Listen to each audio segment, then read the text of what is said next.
We are talking about wild sharks, train కాదు ఏమీ కాదు. వాటర్లోకి దిగాక షార్క్ అది ఎలా బిహేవ్ చేద్దో ఎవరికి తెలియదు, వాడికి కూడా తెలియదు.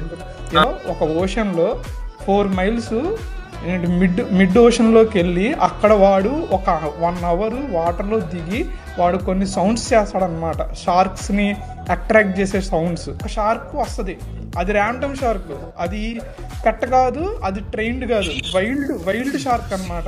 బ్యానర్ ముందు బ్యానర్ తర్వాత అట్లాగా డ్రాప్ చేస్తాడు అనమాట meet pieces, so that shark ఆ వైపు ట్రావెల్ అయ్యేలాగా.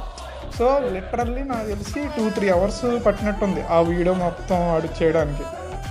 అది తింటున్నప్పుడు, షార్క్ తింటున్నప్పుడు లిటరల్లీ నీకు బ్యానర్ కనపడుతుంది కదా, బ్యానర్ అనేది బోట్ మీద పట్టుకున్న బ్యానర్. అంటే షార్క్ కి మిస్టర్ పర్ఫెక్ట్ కి 2 feet డిస్టెన్స్ అంతే. 2 feet. ఎందుకు ఇదంతా చేస్తున్నావు?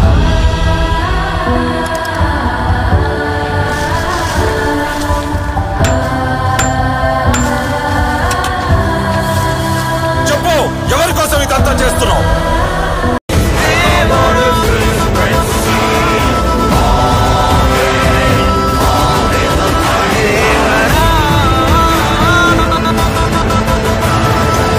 భయం మరచి ఎప్పుడైనా తప్పుడు పని కోసం సంద్రం ఎక్కితే